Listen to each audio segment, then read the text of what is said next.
Hello दोस्तों, विश्व के 7 अजूबों में पहले नंबर पर गिना जाने वाला हमारा ताजमहल आगरा शहर के दक्षिण में यमुना किनारे पर स्थित है। इस खूबसूरत सफेद संगमरमर से निर्मित इमारत को देखने देश विदेश से हर वर्ष हजारों पर्यटक आते हैं। अपने यह तो सुना है कि मुगल राजा महाराजा ने अपनी तीसरी बेगम मुमताज की याद में इसे बनवाया था। प्यार के प्रति इस भव्य मकबरे को बनाने में 22 वर्ष लग गए थे। दोस्तों, दुनिया भर में ऐसी अमूल्य रत्न जड़ित कोई दूसरी इमारत नहीं है। इसे देखकर यूनेस्को ने साल 1984 में ताजमहल को विश्व धरोहर घोषित कर दिया था। ताजमहल को बने 370 साल बीत चुके हैं, लेकिन इसके बारे में कहीं ऐसी बातें हुई है जो आज भी रहस्य बनी हुई है। कहा जा और मुमताज बेगम के बारे में कई किस्से कहानियां भी प्रचलित है। तो आज हम इस वीडियो में आपको बताने वाले हैं कि ताजमहल के बारे में ऐसी कौन सी बातें हैं जिनको आप आज भी नहीं जानते हैं। वह आज भी एक रहस्य बनी हुई है।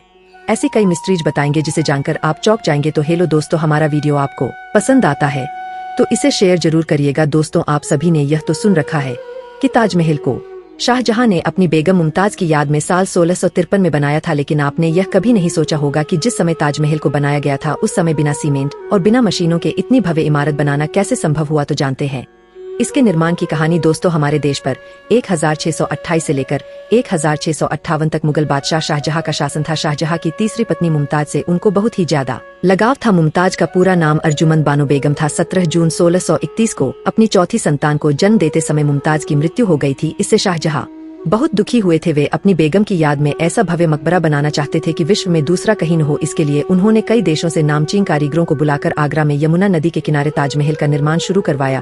ऐसी भव्य इमारत दुनिया में कहीं नहीं दिखाई देती कहा जाता है। इसके लिए सफेद संगमरमर राजस्थान के मकराना से मंगवाया गया था। जैन और क्रिस्टल चाइना से मंगवाया गया था। लैपिस लजूली अफगानिस्तान और तिब्बत से, सैफायर श्रीलंका और कार्नेलियन से, साथ ही 28 तरह की बेशकीमती अमूल्य रत्नों और पत्थरों को संगमरमर में जड़वा गया था। आपके मन में यह प्रश्न अवश्य आ रहा होगा कि उस समय में यातायात के साधन नहीं थे तो फिर इन्हें कैसे लाया गया होगा। दोस्तों, कहा जाता है कि विभिन्न देशों से इन सामानों को लाने में 1000 से अधिक हाथियों और घोड़ों का प्रयोग किया गया। ताजमहल की नींव में कंकड़ पत्थर के साथ साथ विशेष किस्म की लकड़ियां भी प्रयोग की गई जो नमी को पाकर और मजबूत हो जाती है।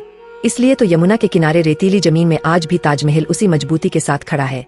मुमताज की मृत्यु के तुरंत बाद 1631 में ही ताजमहल का निर्माण कार्य शुरू कर दिया था और यह 1653 में बनकर तैयार हुआ था। कहा जाता है कि 22 वर्षों तक लगातार 20,000 से अधिक कामगार और मजदूरों ने कार्य करके इसे पूरा किया था। दोस्तों, ताजमहल वास्तुकला के शानदार नमूना दुनिया में किसी कोने में नहीं मिलता है। उस्ताद अहमद लाहौरी वास्तुकला के बहुत बड़े जानकार थे। ताजमहल में प्रयोग की गई एक एक चीज को उन्होंने हीरे के जैसे परख कर चुना था। ताजमहल को बनाने में उन्होंने जी जान लगा दी थी। पत्थर को तराशने के लिए उन्होंने उज्बेकिस्तान के बुखारा से कारीगर मंगवाए थे। ताजमहल की दीवारों पर जो नक्काशी और कलाकारी है उनको इटली के मशहूर कारीगरों ने की थी। इसी के साथ ही ईरान और बलूचिस्तान से भी कारीगर मंगवाए गए थे। अब आप सोच रहे हैं कि इतनी भव्य इमारत को बनाने में कितना खर्चा आया होगा। उस समय ताजमहल का निर्माण हुआ तो उसका खर्च करोड़ों में आया था, लेकिन वर्तमान में कोई ऐसी इमारत बनाई जाए तो एक आकलन के अनुसार 57 अरब 60 करोड़ रुपए खर्च होंगे। दोस्तों, मुमताज की मृत्यु बुरहानपुर में हुई थी और उसका शव वही दफनाया हुआ था। ताजमहल के निर्माण के दौरान उसका शव वहां से निकालकर ताजमहल के पास ही एक बगीचे में दफनाया गया। साल 1653 में जब ताजमहल बनकर तैयार हुआ तो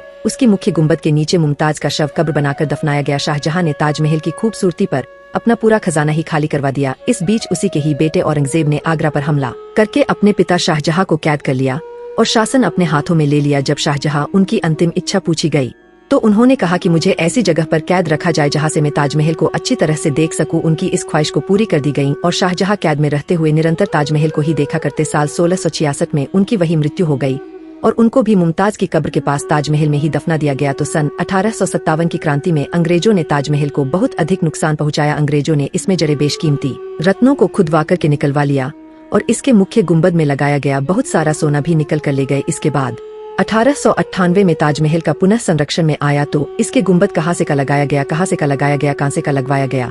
दोस्तों, यह था ताजमहल के निर्माण का इतिहास। अब जान लेते हैं उन रहस्यों को जो अधिकांश लोग नहीं जानते हैं। नंबर 1, कहा जाता है कि शाहजहां ने उन कामकार ने मजदूरों के हाथ कटवा दिए थे जिन्होंने ताजमहल का निर्माण किया था, क्योंकि शाहजहां को यह डर था कि कहीं अन्य ऐसा भव्य महल नहीं बनाया जाए। लेकिन दोस्तों, यह बात झूठी लगती है क्योंकि इसका प्रमाण कहीं नहीं मिला है। कुछ इतिहासकार यह मानते हैं कि शाहजहां ने उन मजदूरों को जीवन भर का पगार देकर अपने यहाँ पर रख लिया था। नंबर 2, ताजमहल की जो चारमीनार बनी हुई है वह बाहर की ओर झुकी हुई है।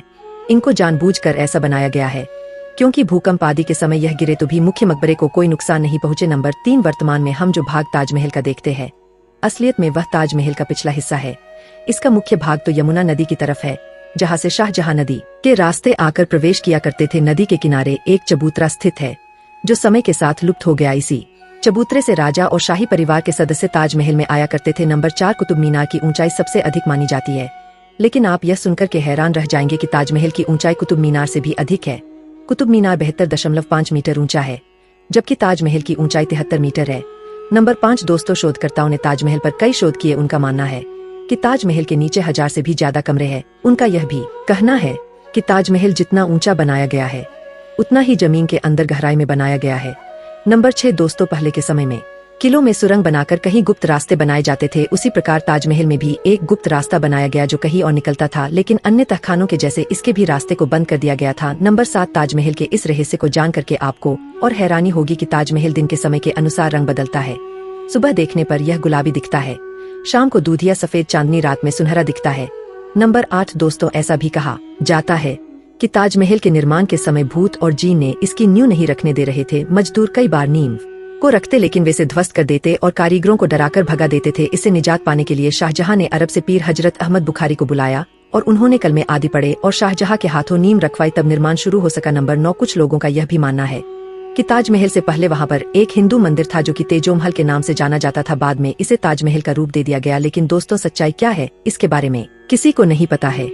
लेकिन पुरातत्व सर्वेक्षण विभाग ने इसके नीचे बने 22 कमरों को बंद करके रखा है ताकि उसमें रखे विवादित सबूतों के कारण भविष्य में दंगा फसाद न हो सके। नंबर 10 दोस्तों, शाहजहां सफेद ताजमहल के बाद अपने लिए यमुना नदी के उस पार एक और काला ताजमहल बनाना चाहते थे कि उनको उनके पुत्र औरंगजेब द्वारा कैद कर लिया गया और उनका यह सपना अधूरा ही रह गया। तो दोस्तों, चाहे जो कुछ भी हो, लेकिन ताजमहल के जैसी इमारत दुनिया भर में कहीं नहीं बनी। इसकी बेमिसाल खूबसूरती के कारण दुनिया भर से लाखों लोग इसे देखने आते हैं और यह आज भी दुनिया के लिए आश्चर्य बना हुआ है कि बिना सीमेंट का यह भव्य ये इमारत आज भी उसी मजबूती के साथ खड़ी है।